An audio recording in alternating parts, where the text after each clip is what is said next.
Welcome to EFL TV, proudly brought to you by Ferntree, Gully, Holden and HSV, your local community dealer. And joining us once again is Lauren Wood from the EFL. G'day, Loz. Great to be back, Half, and great to finally have plenty of good news stories. Well, that's right. News of the week. There's lots to get through, so let's kick it off with the East Ringwood Football Club doing something different this week. Yeah, they certainly are. The players are I guess, embracing the Anzac spirit of sacrifice and giving up 50 to 100% of their match payments this weekend for 3 charities. Really? So, yeah, it's a pretty good thing, particularly from young guys, to see them stepping up and giving away their match payments to, as I said, 3 charities. So that'll head out to Ringwood RSL, Maroondah Hospital, and also Stand By You. So certainly a great idea, which came about from a guy named Baden Small. He's a friend of new East Ringwood coach Bernie Deneen. So certainly a great thing to see, and yeah, it'll be interesting. Well, hopefully they feel good after the game and have a win as well. That's exactly right. We can hope that they have a win on both accounts. Good work. Well done to the East Ringwood boys and to Bernie and the crew down there. We played them in a couple of practice matches a week ago. Yeah, did they give you a bit of a touch-up?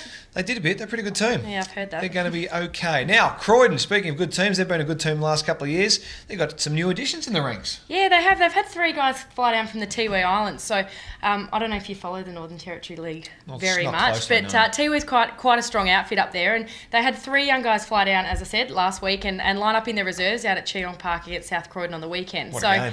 I understand they're residing with President Darryl Grant. So ooh, good luck with that. Mrs. Grant's got a little bit of extra washing to do at the moment, I think. But yeah, certainly a few imports, I guess you could call them, and certainly we hope to see them out there in the seniors as soon as we can. And we've made them welcome with the weather too. Oh yes, they wouldn't be freezing at all, would they, at the moment? Brilliant. Good luck, boys. That's right. Hope you go well. Enjoy your stay at the Croydon Footy Club.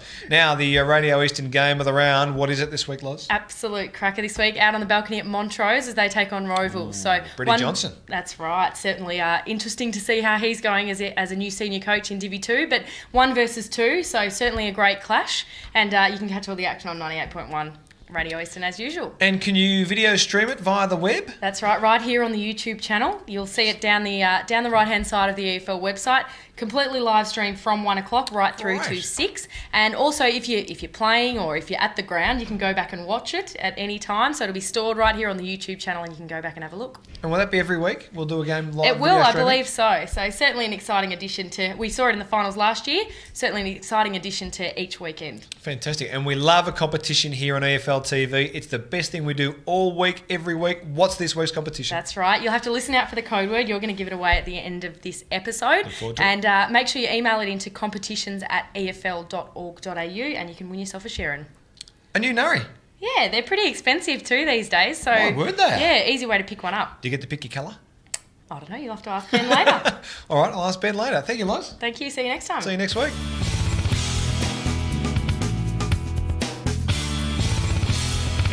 And for the first time in 2012, we welcome for Footy Matters, the EFL General Operations Manager, Phil Merton. G'day, Mert. Hey, Harv. Good to be back. Great to have you back in 2012. Where have you been? Busy trying to get fixtures done and a whole range of other things. So it's good to be back here this week. I'm not surprised because it's an expanded competition. Just explain what's happened this year in the EFL in 2012 as opposed to what it was last year. Yeah, look, we've as people know, we made a change from under 16, under 18 to under 17 and 19, and that's caused a little bit of change. We've got an increase, 19 extra under 17 teams compared with under 16 teams last year, which is great. And while we're falling off a little bit at the under 19 level, they're mainly with clubs who had traditionally struggled to get under 19s up, so it wasn't something that we think was a result of the decision that we made. And look, the real proof in the pudding is going to be over the next 3 to 5 years, and we're pretty confident that the age structure we've got in place now is the best one going forward in terms of getting as many kids as possible playing the game and having that transition from junior footy to senior footy as good as we can. So the 17s will go to the 19s, you think, and then become senior players? Yeah, look, so we've the retention rate from 16s to 17s this year has been much greater than what it ever was from 16s to 18s. Okay. We think that those kids, as they're a little bit more mature, they'll then be more likely to move on to 19s as well. So, and then the kids going from 19s to seniors as well, an extra year of footy, they'll probably handle that step up as well. More kids playing footy is a good thing for mine. What about the focuses for 2012 from the EFL's point of view? What are they? Yeah, look, The main thing that we want to try and do is just deliver a well-structured competition and have everyone play the game in the spirit of the game. So one of the things we've spoken about is respecting the rules, and there's a preamble at the start of the laws of the game, which is this book here, which most players I know wouldn't have seen. As a coach, I hope you've read it. It's a good book, very good book. Well, a lot of people other than umpires haven't read it, and the reality is there's some really important information there at the start that says why the rules in place, which is pretty much to protect players, and also why. And the other thing is to try and make sure that there's a game that's played in good spirit. And we spoke at our senior coaches night about that and about us interpreting that and trying to make sure that we have games that are played in really good spirit. And for players to be conscious that if you do step outside the rules, there can be pretty serious consequences to your actions. So.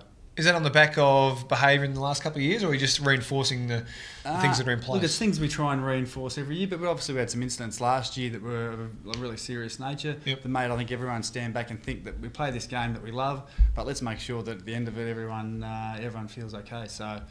We think it's pretty important. And a good point too. And you had the coaches night a couple of weeks ago. I think Alan Richardson was a part of that, was he? Yeah, we got all our senior coaches together as we do at the start of every season. And Richo came and spoke. And look, he's one of the well-regarded brains amongst the AFL coaching ranks. Absolutely. And he presented on some of the things that have happened in local footy in AFL footy over the last few years and how they can relate to local footy. And the feedback from coaches has been fantastic. And we also spoke to the coaches about the important role the senior coach makes, and as you'd know, the senior coach lays the foundation and sets the examples for how the rest of the club behaves and what they do. So particularly on game day, we spoke about how they conduct themselves and the importance of them setting the right behaviour. Can't see that being an issue with the coaches in the EFL? No, we think it should be okay. So, and look, the guys do a fantastic job, but we think those are the kind of things that are really worth enforcing as we go forward. And a fair point too. Good on you, Phil. Great to catch up with you for the first time in 2012, mate. We'll catch you soon. No worries, thanks for that. Phil Merton on EFL TV. Tucks the ball under the arm, takes on the opposition and belts it forward. Callagher couldn't take the mark, he had a fair bit of it. Ball on the deck, chance here for Zippy. Oh, no! Zippy King kicks a great goal from the boundary. Righto, time now to focus on footy with Ben Waterworth from the EFL Media team. G'day, Benny. Hello, Half. You know, the jackets are back, the jumpers are back, gumboots are on. The Waterworth residence gas bill has gone up because of too much heating. It means footy's back. Winter is just around us. I wouldn't have it any other way. And the hair is very, very high, and we love it here on EFL TV. Divi 1 match of the round, Balwyn v Vermont. Good rivalry forming here. Yes, very good rivalry. These two teams actually send shivers down the spine. I think of a few Eastern Football League clubs, particularly in Division 1. Of course, Balwyn under a new coach this year in Daniel Donati, who's doing some nice things down there. Yes. However, they wouldn't have been too happy with their start last week, 8-1. They were down at quarter time weren't able to recover from that. Vermont, on the other hand, a good win against East Ringwood. You mentioned East Ringwood earlier. They're going to be a good side, and they really took it up to the Eagles. 17 points was the margin there, but the likes of Ross, Mendez, Mullet, Millhouse, the usual suspects were all named in the best. So when that's happening for Vermont, I reckon there's some good signs out at Tarara Road. Just get the feeling, though, Balwyn have always struggled, as he said, on the smaller SEN Park. They like the bigger grounds. Not sure if that will change with Daniel Donati at the helm, but just to be safe, I think Vermont will win this one away from home. Oh, Chris Barlow would be very happy about that. Yes. That was under the old coach they struggled at Balwyn Park. The new one might have a new plan in place. Oh, I'm going to let that one go through the keeper. Let's go to Divi 2 and Mooroolbark take on Bayswater in another very much anticipated clash. Yeah, definitely. It's a good opportunity for Mooroolbark, I suppose, to announce themselves as a really a serious contender for the Division 2 Premiership this season. I think mainly because the first 2 weeks have been against Doncaster East and Waverley Blues, and they've had good wins, but in all fairness to those two teams, they're probably not going to play finals in season 2012. So Bayswater, who've been there and done it for the past couple of years, great opportunity for Mooroolbark to get a victory over a quality outfit. And with the likes of Kid Teleski, he's been in pretty good goal-kicking form so far, and Ben Mullet, he's a guy to watch out for.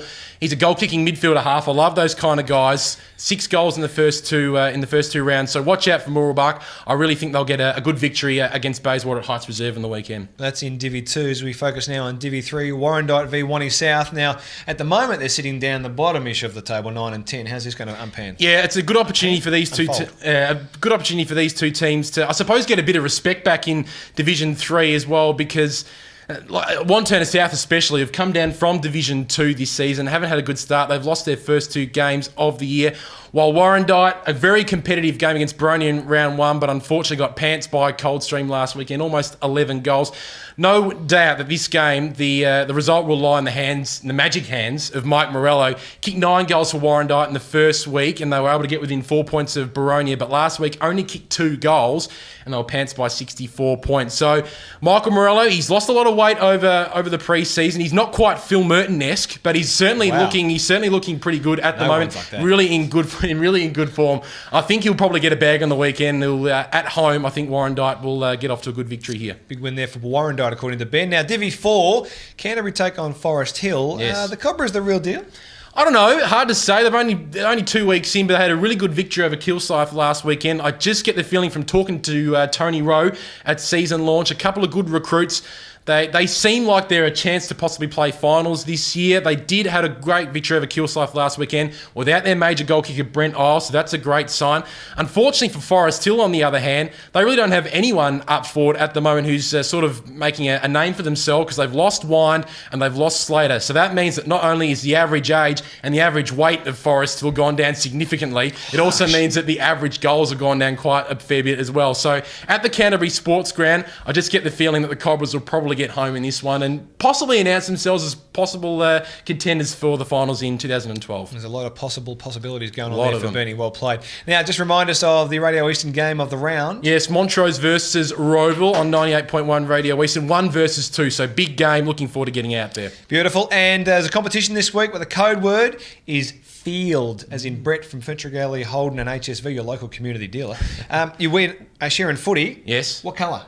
I reckon we'll go with, because my hair's so high this week, I'll probably go red. How about that, Half? Competition is for a share in footy. The code word is Field. Email that to competitions@efl.org.au for your chance to win. Thank you, Benny. Thank you, Half. See you next week, and I'll see you next week too for another edition of EFL TV.